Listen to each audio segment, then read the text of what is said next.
غريبه معلكه بلا دقيق وبلا لوز. غادي نحضروها بمكونات اللي جد اقتصاديه واكيد كتجينا رائعه. هنا غادي نحاول انني نقسم معكم وحده وتشوفوا كي كتجي، يعني كتجينا معلكه وكتجي رائعه.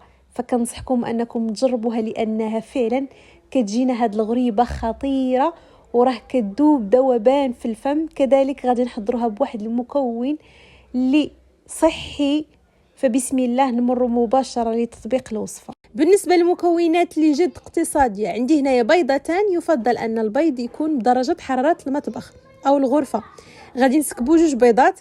كذلك غادي نضيف كأس من السكر الخشن أي سكر سنيدة. كما كنقول دائما القياسات دائما بكأس العنبة. غادي نحاولوا ان نطربوا هاد العناصر جيدا على هاد الشكل. غير لاحظوا ان السكر ديالنا بدا كيذوب مباشره. غادي نضيفوا ليه باقي المكونات. صافي هنايا غادي نستمر بنفس الكيفيه على هاد الشكل ونتلاقاو من بعد.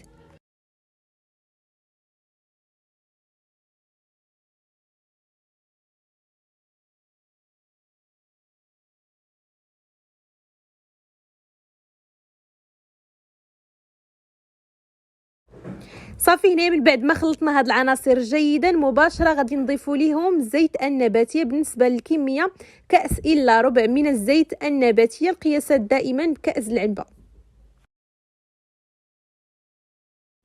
هنايا من بعد ما خلطنا هاد العناصر جيدا مباشره غادي نضيفوا نكهه الناطه. ضيفوا اي نكهه كتفضلوا.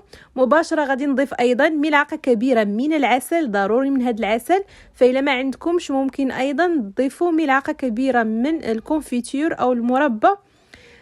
كذلك غادي نضيف كأس من الكوك او جوز الهند. نضيفوا كأس من الكوك ورشه من الملح لتصحيح الذوق. غادي نحاولوا ان نخلطوا هاد العناصر جيدا على هاد الشكل كما موضح في الفيديو. فغي جربوا هاد الغريبه بهاد الطريقه. راه الصراحه كتجي رائعه وكتجي لذيذه ومعلكه واقتصاديه كما قلت لكم. هنا من بعد ما خلطنا هاد العناصر جيدا في هاد الاثناء غادي ناخذ كيس من خميره الحلويات. غادي نحاولوا اننا نحلوه ونضيفوا ملعقه ممسوحه صغيره من خميره الحلويات. كما قلت لكم غادي تضيفوا غير ملعقه ممسوحه من خميره الحلويات. ملعقه صغيره ما تضيفوش الكيس كله مباشره. هنا غادي نضيف ايضا 2 كيسان من النخاله اللي بطبيعه الحال النخاله الرقيقه. خديتها وحمرتها غير شي شويه فقط. غير لاحظت انها تصهدات مباشره. زولتها. هنا غادي نحاولوا اننا هكايا نجمعوا هذا الخليط على هذا الشكل. فبالنسبه للكميه ديال النخاله اللي غادي تكفيكم في هذه الحلوه، بالنسبه لي انا ضفت 2 كيسان ونص ديال النخاله اللي بطبيعه الحال كما قلت لكم النخاله الرقيقه. خديتها وحمرتها غير شويه. وردوا البال فاش تبغيو تحمروا النخاله ديالكم لانها راه دغيا كتحرق.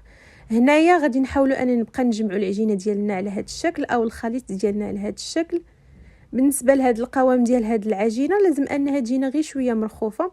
كيف كتلاحظوا معايا من بعد ما لميتها هذا هو الشكل ديالها. هنا مباشره عندي هنايا القليل من الماء. كنحاولوا اننا ندهنوا يدينا بشويه ديال الماء ومباشره كناخذوا العجينه ديالنا ونشكلوها على شكل كره. ومباشره كنوضعوها في السكر الناعم. بالنسبه للنوعيه ديال السكر اللي استعملت يعني السكر ديال الساشيه السكر سبيسيال. صافي هنا غادي نستمروا بنفس الكيفيه على هذا الشكل حتى نكملوا الكميه بالاكمل ونتلاقاو من بعد.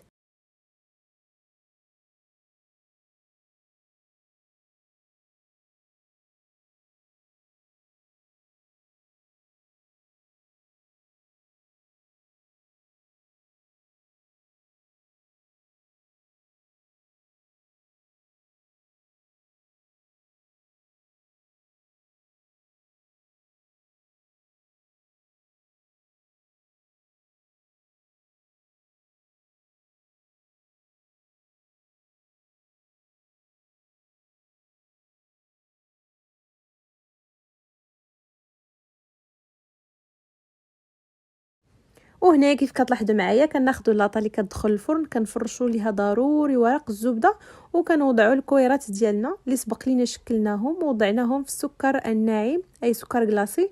صافي هنا غادي نستمروا بنفس الكيفيه على هذا الشكل ونتلاقاو من بعد. صافي هنا كيف كتلاحظوا معايا من بعد ما انتهيت مباشره كندخلهم للفرن مسخن مسبقا. غادي نحاولوا اننا نشعلوا الغريبه ديالنا غير من الفوق فقط، غادي نشعلوا عليها من الفوق. بالنسبه لدرجه الحراره 150 كما قلت لكم، ما تشعلوش الغريبه ديالكم من التحت، غير تلاحظوا انها طرطقات غادي نشعلوا غير من الفوق فقط. لاحظوا ان الغريبه ديالنا طرطقات مباشره كنشعلوا كنطفيو الفوق ونشعلوا لتحت، وراه ما كتاخذش معنا وقت نهائيا. فردوا البال لمرحله الطياب ديال هاد الغريبه، فراه ما كتعداش وقت نهائيا، تقريبا واحد 10 دقائق ها هي طيبه. وملي تخرجوها ما تمسوهاش نهائيا لانها كتجي طريه وكتجي هشيشه بزاف.